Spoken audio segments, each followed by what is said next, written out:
ntabwo byari byoroshye, numvaga nziga nkarera bene mama, ntabwo nateganyaga gushaka kuko numvaga nta muryango natumira, nta n'uwankorera ubukwe. Imana ariko ikanyemeza ikajya imbwira, ndabyibuka niga muri segonderi nko mu wa kabiri, Imana yaraje iransanga ndi gusenga muri toilette, twigaga mu kibikira tutemererwa gusenga nyine bigaragara, twakoraga amazamu tugasengera muri toilette kandi ucecetse nta urusaku. Aho hantu Imana ivugana nanjye. Twabayeho mu buzima bubi bugoye, umuntu atavugira aha muri iri teraniro. Byibuka ko mu bitwikururwa baza kuntwikurura bazanyemo babana, njya gushaka rero nge twaragendanye ijoro rimwe naraye mu byitwa urugo rwanjye n'abo bana twari kumwe. Mu by'ukuri bumvaga ko bo bansenyeye ntarahagera, ariko wari umugambi w'Imana kuko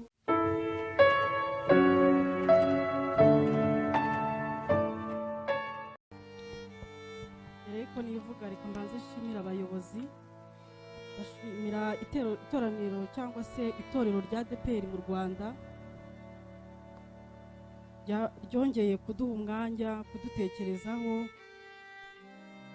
Bamwe mu bakristo bagize ibikomere bikomeye byo kubura ababyeyi mu gihe cya Jenoside yakorewe Abatutsi, turabashimiye kuko itorero riri mu murongo mwiza wo gucurukura ibintu, yo kumva ibintu. Hari igihe tutabonaga uyu mwanya, hari igihe bitashobokaga, ariko turabashimiye tubikuye ku mutima. Mwe mugera kure aho tutagera, muzabituvuganire yuko tubashimiye. Yesu abaha umugisha. Reka nivuge, nitwa Nibyo Byiza Esther, ndi umukristo nk'uko babibabwiye wo muri paruwasi yahoze ari iya Rwampara, ubu turi muri paruwasi ya Gatenga.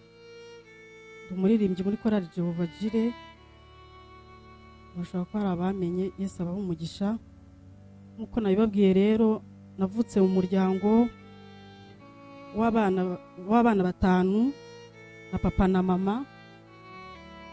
Jenoside yabaye dutuye mu Cyahafi, ni muri uyu mujyi wa Kigali.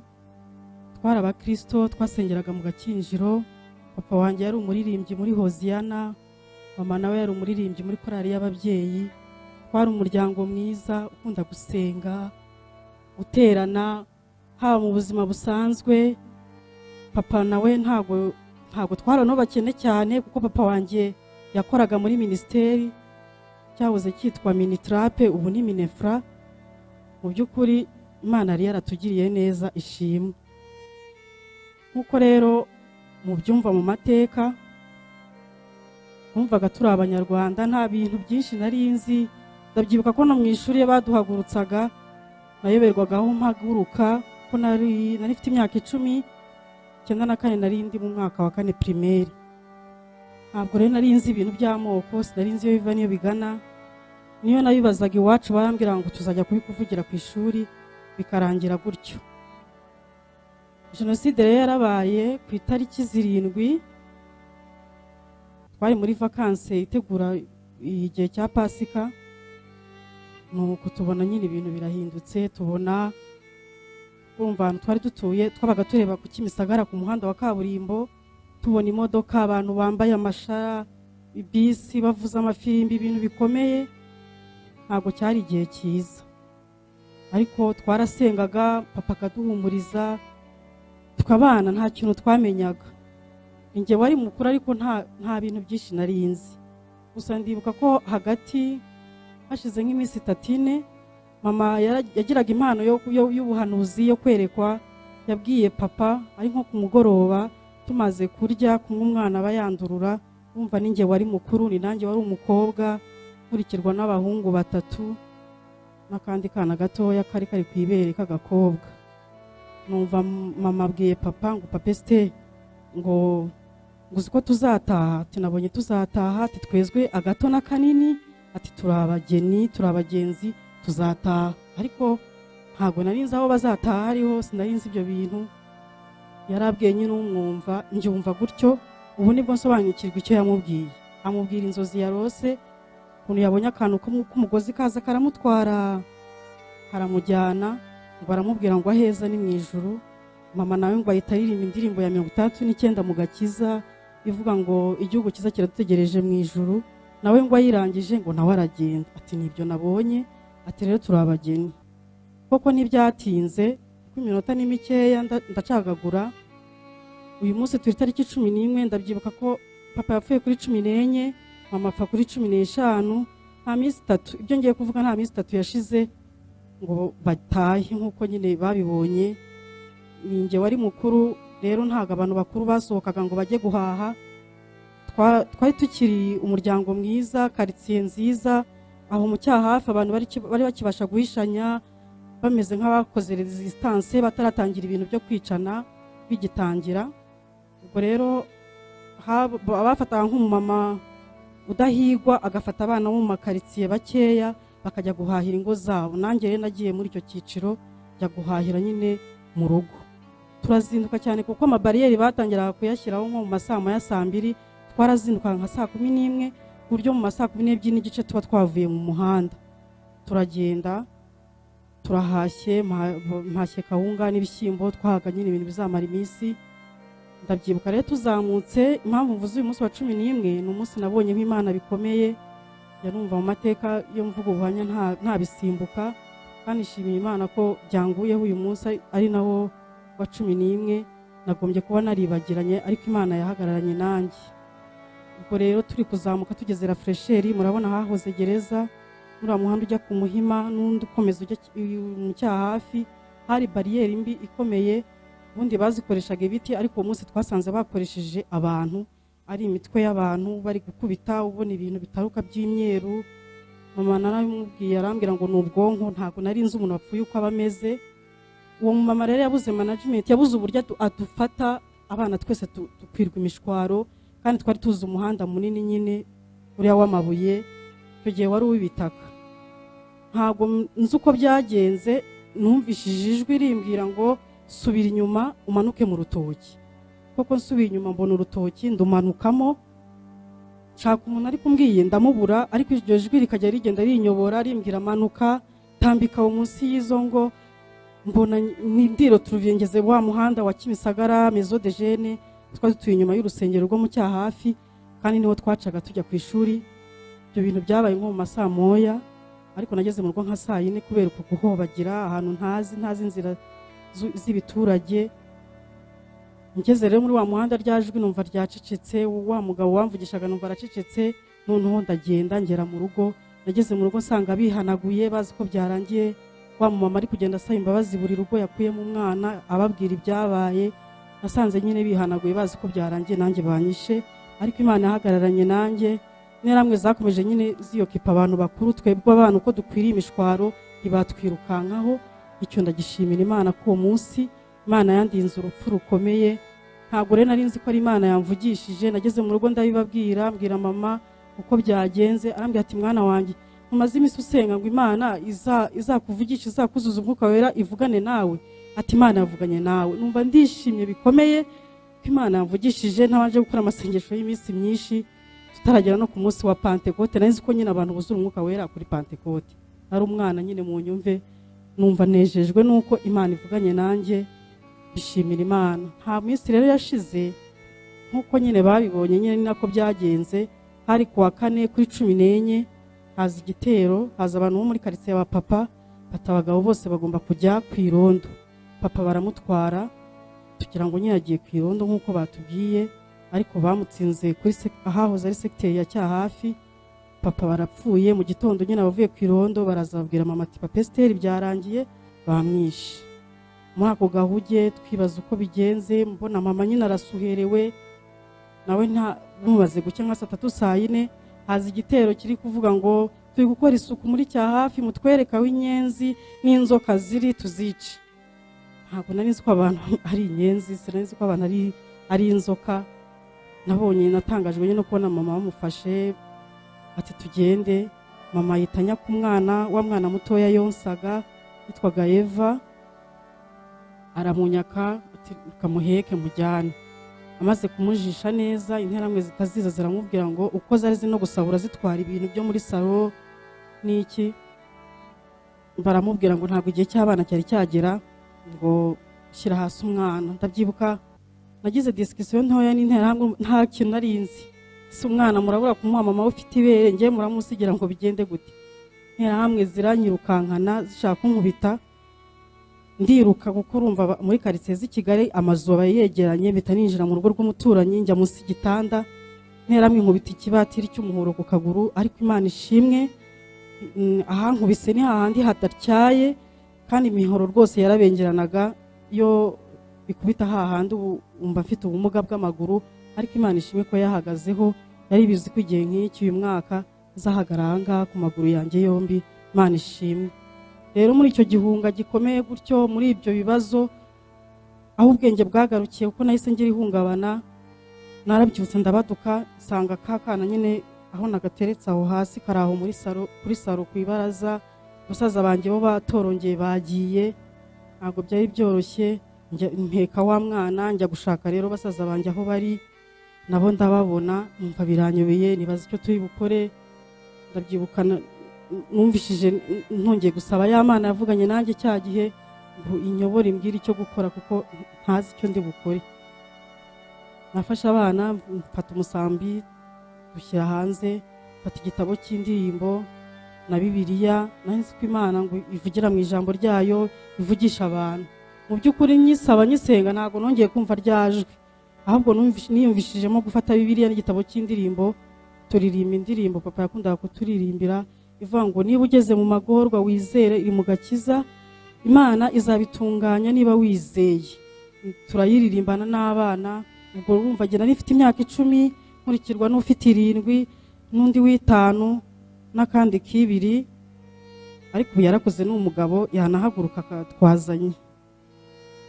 Imana iriho uyu ni wari ufite imyaka 2 Imana ishimwe ko yamukujije.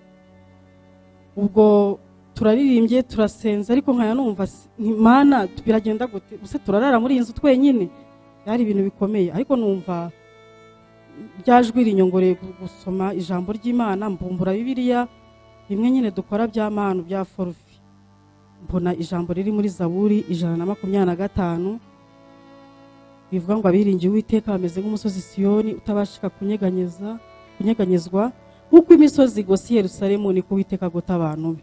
Numva Imana nkaya numva ryajwe noneho ryimukiye mu mutima numva riri kumbwira ko rizaturinda.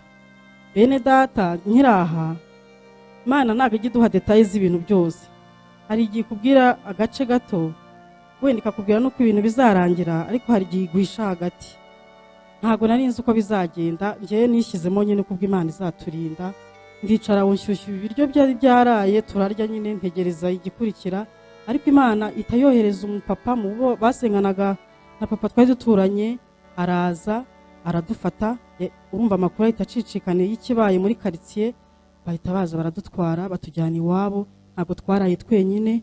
Imana ishimwe n'icyo ngicyo nacyo nagishimiye Imana ko ntabwo nari nzi igikurikira. Turaharaye turahabaye barabimenya kuko interamwe zari zaje gutwara iwacu zaje kumenya amakuru ko abana bahari uwo mupapa amenya ko rero umutekano w'abana b'abahungu utari mwiza muri quartier atwara abo basaza banje bari bakuru bankurikiraga abajyana mu gakinjiro kuri ADPR. Ngewe mpasigarana na wa mwana Eva murumuna wanje n'uriya David yitwa Nisingizwe David. Nuko naho nta minsi twahabaye kurumva ntabwo byari byoroshye umwana yararagarira ahamagara mama ntabere nta kintu nari mfite nta mata nta kintu na kimwe ariko muri urwo rugo bari bafite umwana wenda kungana n'uwacu. Ndabyibuka ko bakoze ikintu cyiza hari igihe interamwe zazaga umuduha abantu bari hano turabizi ko muhisha abantu uwo mu mama ntago nzi uko yabigenzaga yari yeranje agasohora umwana warira ati umwana wanjye urwaye nta muntu n'ukuri duhishanga.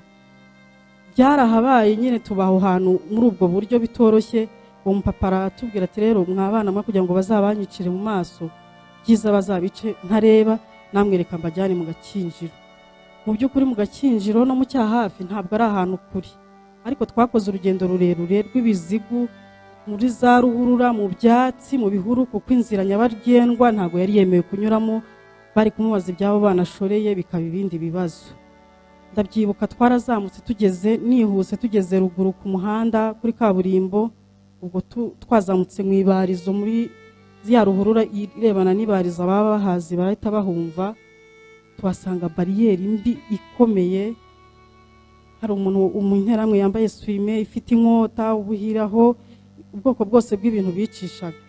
Ndabyibuka aho hantu navuze ibintu ntazi ariko numva ndi kubwira Imana, ndayibwira nti Imana nunyiza ahantu nkabona ndahatambutse, nkabona tubayeho, Mana nzagukorera.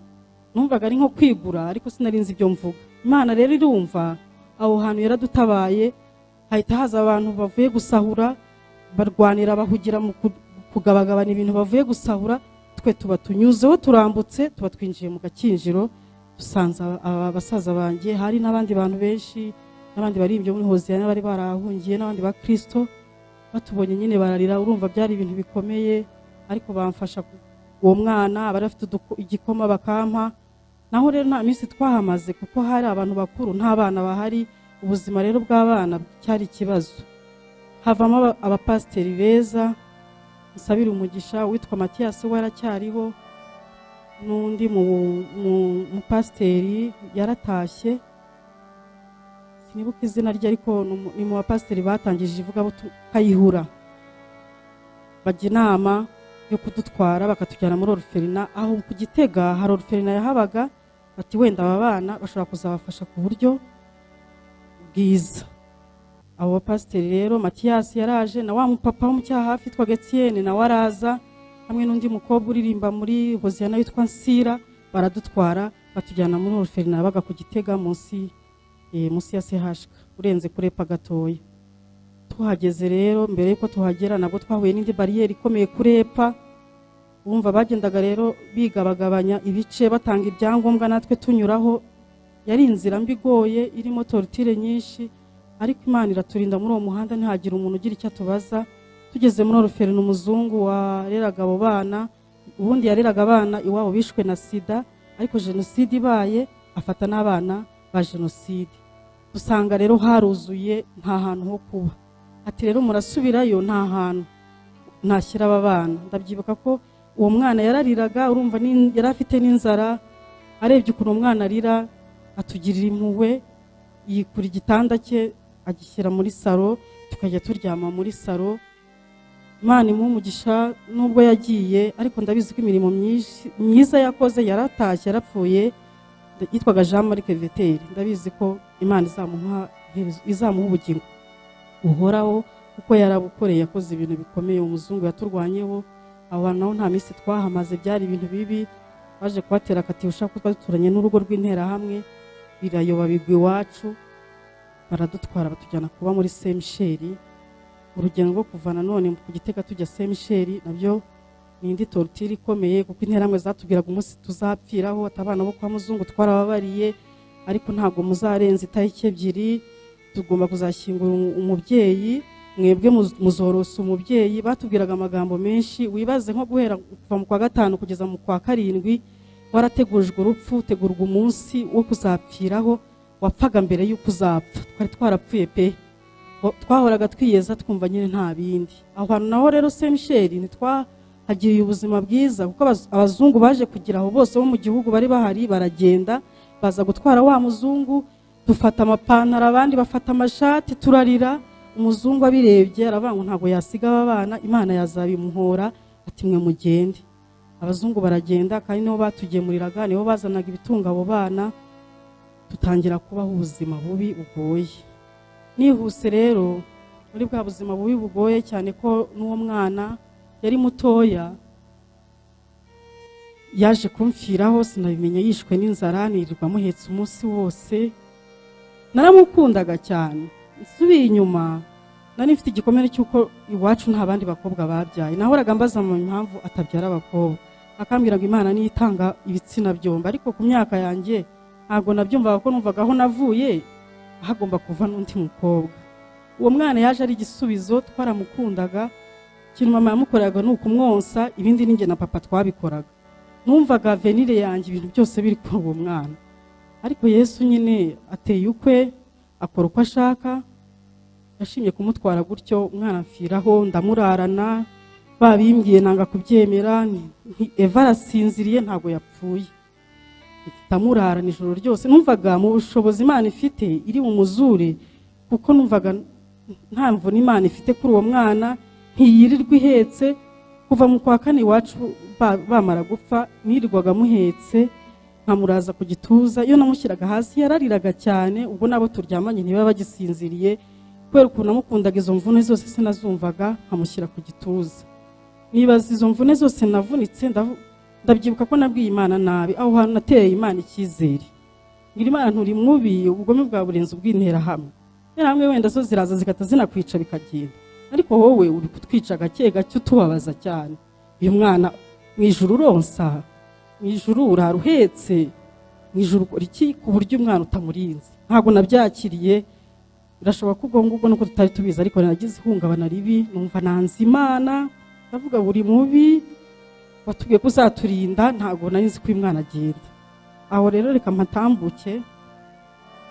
Jenoside yanapfuye, jenoside yenda kurangira rwose ari nko mu mpera z'ukwa gatandatu.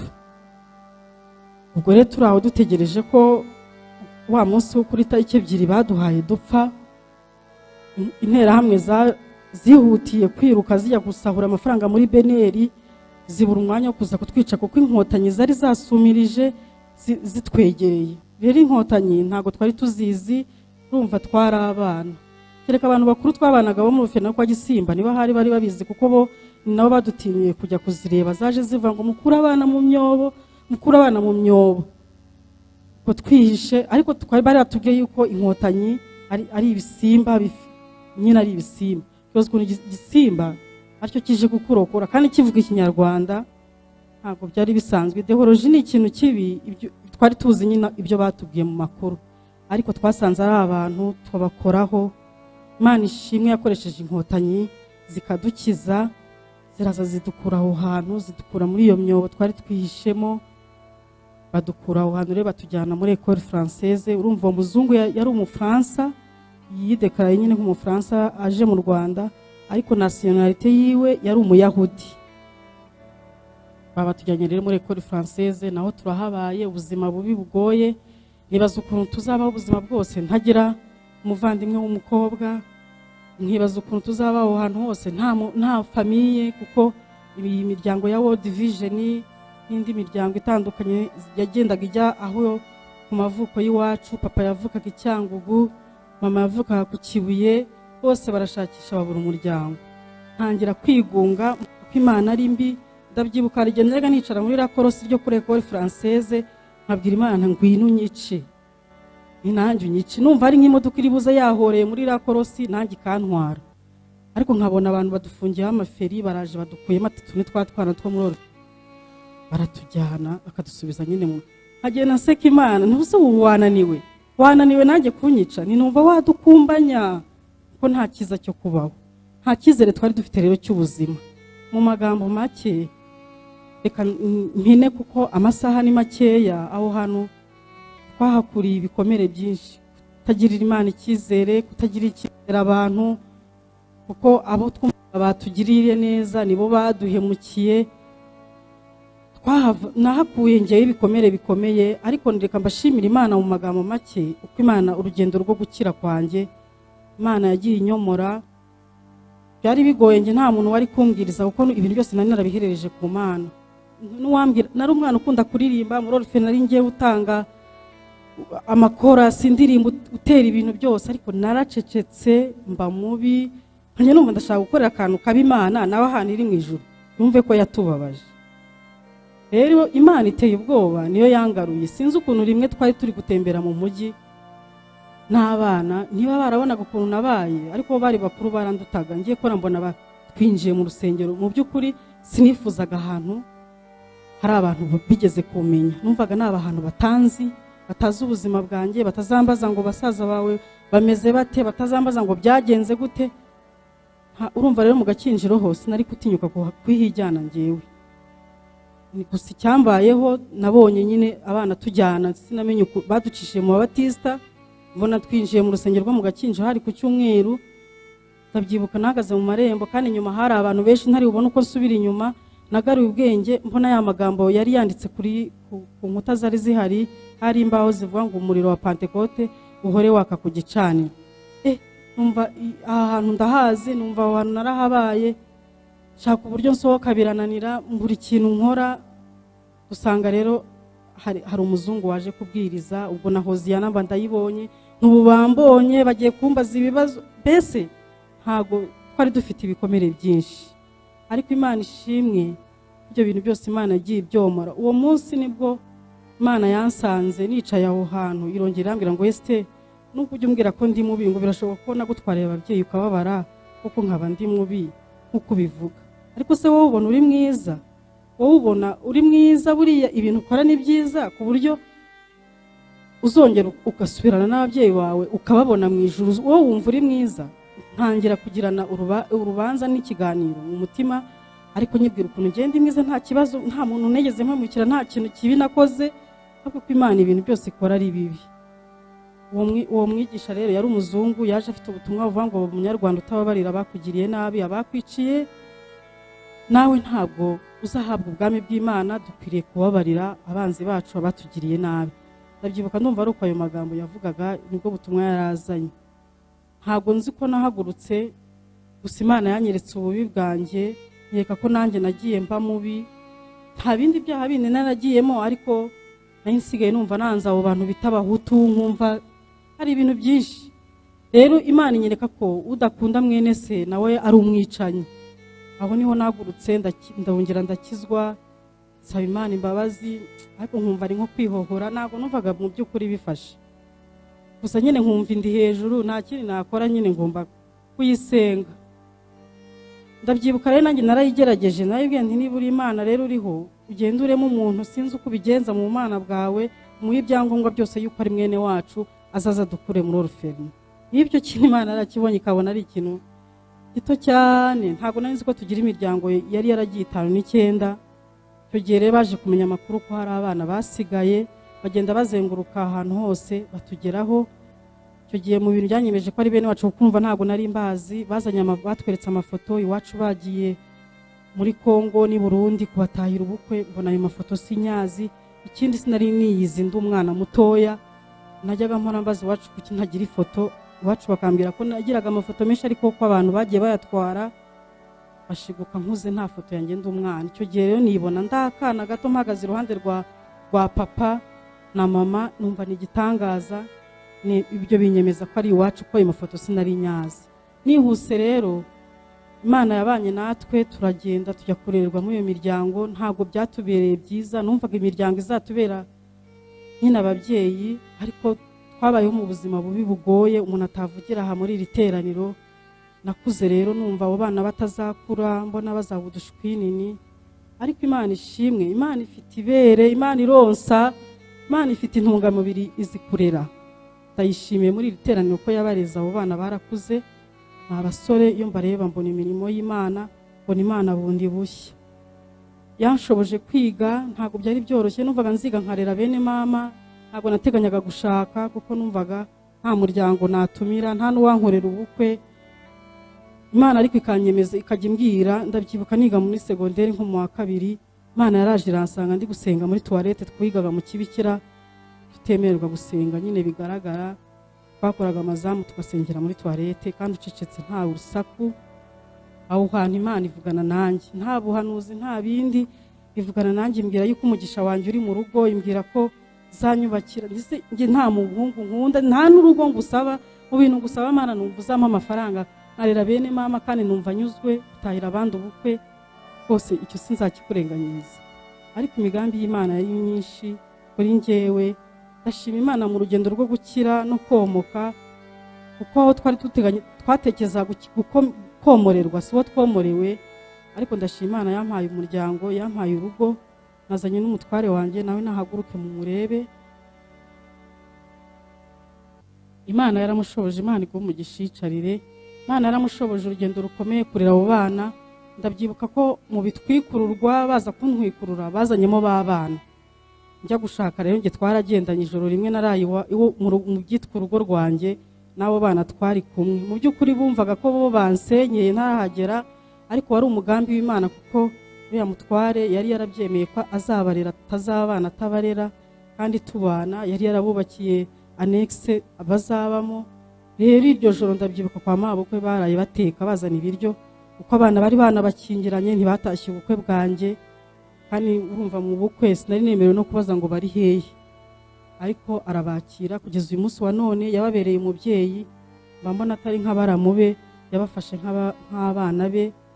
kuko twese yaratureze, nanjye nari umwana muto cyane, nubwo nari nariyongereye imyaka ariko nashatse mfite 19. Urumva rero nari umwana, araturera, ibyo byose aratumanaginga hamwe n'umwuka wera ujye uyobora abantu. Nta masenge nari mfite, nta mama wacu, twasigaranye na marume wacu umwe. Ubwo mu isi kwa mama niwe tugira, natwe nitwafite mu isi kwa papa. Uretse abo bana ba data wacu bari baragiye 5-9, uwo data wacu yarapfuye, nabo nibo tugira. Ngo kuko byaye bigifashe. Ndashima Imana rero yagiye inkomeza, ni Imana idukomeza mu makuba yacu kugira ngo tuzakomeze abandi. Natangiye urugendo rwo kurera ndi umwana muto, ndabyibuka hari n'abandi baje maze gushyingira nk'abana 8 twabanye mu nzu. Uyu munsi ubu turi abantu 9. Ndabishimira Imana ko icyo kintu yakinshoboje. Nari mfite umutima ukomeretse, nagombye kuba nta muntu nagirira impuhwe, na bene mama birashoboka ko ntari kubagirira impuhwe, ariko Yesu sinzi ukuntu akora, yandemyemo umutima wo kwakira umuntu ubabaye, umuntu uko mbishobojwe. Umuntu wese ubabaye mba numva namugirira neza, kandi Imana izabinshoboza. Mba numva afite projet nini yo kuzagirira neza abantu bababaye bakomeretse. Ndashima Imana rero yagiye twomora muri ubwo buryo. Yesu yarambwiye, mbisobanukiwe vuba, dushobora gusenga duterana ariko dufite ibikomere bitandukanye. Yesu yarambwiye ngo igihe kimwe arambwira ngo Esther, wampaye ibintu bikurushya, ibintu bigukomere, ibyo bikomere. Narizi ko Yesu yapfiriye ibyaha gusa, ariko Yesu yemora n'inguma z'umutima. Ibintu utagizemo uruhare Yesu arabyomora. Arambwira ngo ninjye ufite ibitugu byikorera imisaraba yose n'imibabaro yose n'intimba zose wagize. Ndashimira Yesu ko ajya abasha kuturuhura, tukagenda turuhutse kandi tugihagaze mu bintu binaniza. Imana ishimwe. Ndayishimira ko urwo rugendo yagendanye nanjye, ihagararana nanjye, bana barakuze, nanjye numva mbereyeho abagiye, nanjye ubwanjye numva mbereyeho Imana muri rusange, kandi nshimiye Imana ikigero cyiza numva ingejejeho.